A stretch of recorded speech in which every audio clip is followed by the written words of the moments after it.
Marso 30, 2023. Pagbasa gikan sa Santos nga Ebanghelyo sumala ni Juan.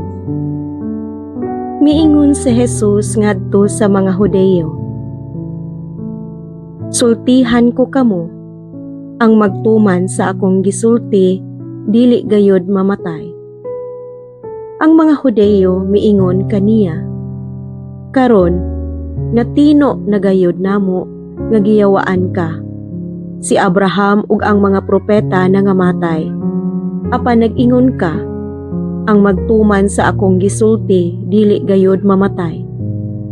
Ang among amahan nga si Abraham namatay. Labaw ka pa ba kang Abraham? Ug ang mga propeta nangamatay usab. Si kinsa ka ba sa imong panghuna-huna?"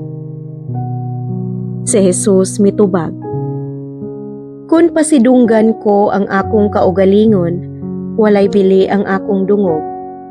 Ang nagpasidungog kanako mao ang akong amahan, ang inyong giingon nga inyong Dios.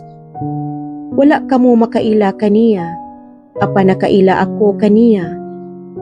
Kun moingon ako nga wala ako makaila kaniya, mahimo akong bakakon sama kaninyo. Apan nakaila ako kaniya ug nagtuman ako sa iyang sugo. Ang inyong amahan nga si Abraham nalipay nga makakita siya sa adlaw sa akong pag-anhi. Nakita niya kini ug nalipay siya."